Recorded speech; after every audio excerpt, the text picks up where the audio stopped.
The Suicide Squad has led the kingdom to yet another victory in the war against the Empire, but the Queen claims they have messed up her plans. After all, what could the Queen's plans be? Why does she condemn the squad? Join me in this review of Episode 8 of Suicide Squad Isekai as we analyze all the details. Welcome to Comic Chronicles. The Suicide Squad has been helping the kingdom in its war against the Empire, leading them to victory time and again, from beast men to elves. As the DC team's victories grew, the Queen became increasingly disturbed by their success, and this suspicious behavior caught the attention of her daughter, Princess Fiona. But before we dive into everything that happened in this episode, if you're a DC fan and want to keep receiving videos about the latest news and remember the greatest moments from animations, movies, series, and comics, please give this video a like and subscribe to our channel. Help us so YouTube recommends this video to even more people, and be part of our growing community. Now, let's get into the episode. The Suicide Squad returns proudly from their battle against Thinker in his fortress near the portal between worlds. Although they escaped the kingdom's prison, they proved their worth by winning this battle against Thinker and the elves, who were liberated from mental control.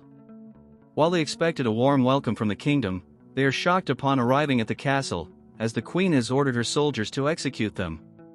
The squad tries to convince the Queen otherwise, pointing out that it was the kingdom that asked for their help in the battles, and they defeated several of the Queen's enemies. One of the Queen's subjects, the general, tells them they haven't done anything but clean up their own mess since the other villains they defeated were also from the squad's world. He then starts insulting them and attacks Harley Quinn, prompting King Shark to quickly devour him, leading the Queen to use magic to trap Nano and command her soldiers to eliminate them. Cecil tells the Queen that this would be overstepping. She then changes her mind and demands they be exiled from the kingdom on the condition that King Shark stays behind to be executed. After this, the Suicide Squad leaves, and when Princess Fiona reaches out to talk to them, she is reprimanded by Harley Quinn once again for not having the courage to stand up to her mother. Harley leaves her baseball bat on the ground and walks away with the others. This detail made me wonder if Fiona might have the courage to rebel against the Queen and use Harley's bat. Far away, the squad enters a bar and ends up spending the night there.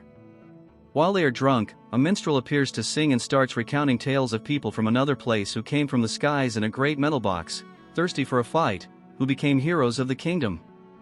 Soon we see the squad getting annoyed by this. Harley tells him to stop, saying they are not heroes but rather criminals who have been exiled from the kingdom. Deadshot throws a bottle of drink at the minstrel.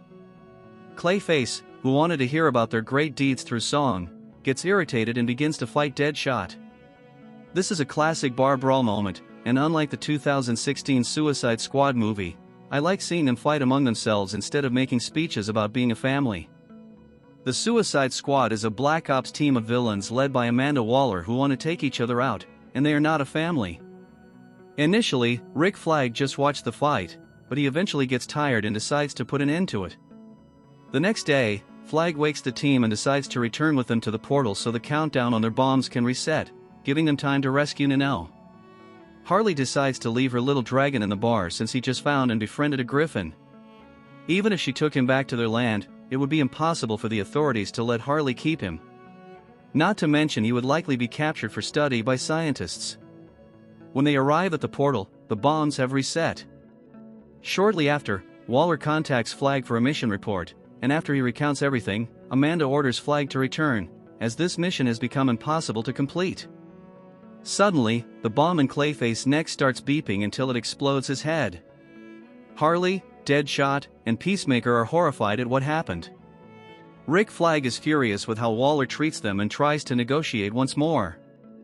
After all, by helping the kingdom win the war, a relationship of trust between worlds could be established, making resource exploration easier. If they lose, they die anyway. Waller agrees but now gives them only 24 hours to complete the mission, or the squad dies and Flag will have nowhere to return to. Clayface suddenly appears out of nowhere, scaring everyone since they believed he had truly died.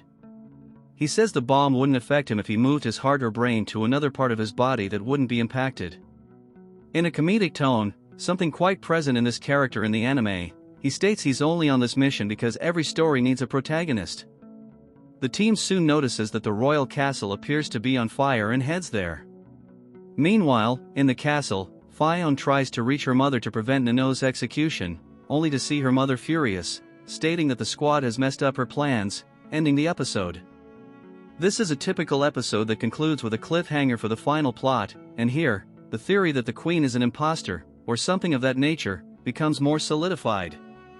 It's as if she truly wants the kingdom to lose the war, and having the Suicide Squad, people from another world assisting in battles, is frustrating her real plans. At least, that's what I can logically deduce from her actions, but we need to wait for the final episodes to see the conclusion. Another thing I want to highlight is the fact that Clayface has the bomb implanted in his neck. It really doesn't make sense for him to keep the bomb there, considering he could easily expel it whenever he wanted, but since he always thinks he's part of a film, he accepted it as if he were receiving a major role. Even though we haven't had much development of the protagonists in the anime, at least in this episode, we got some small mentions of Deadshot and Clayface past during their bar fight. In that specific moment, we learn that Deadshot was rejected by his family, likely because his wife left him and took their daughter, while Clayface has never been able to land a leading role. This episode wasn't as exciting as the previous one, but since we're approaching the final stretch, we will likely see more battles unfold in this conclusion. Unfortunately, we won't have greater details on the members of the Suicide Squad in this animation, so what remains is to truly resolve the mysteries surrounding the Queen and the Emperor. To learn more about Harley Quinn and the Suicide Squad, I'll leave some good recommendations for DC Comics in the description of this video. By using our affiliate links, you help our channel without paying anything extra. Thank you very much for all the support you give us. Thank you so much for being here with us in this video. Write your opinion about this episode of Suicide Squad Isekai in the comments. Did you like this episode? What's your theory for the last episode? Comment down below, tap the sphere that's appearing on your screen, and subscribe to our channel. Your presence here is very important to us, as it gives us the motivation to consistently deliver quality content for you. So, become our subscriber, and every day you'll receive videos about everything happening in the DC universe. Until the next video.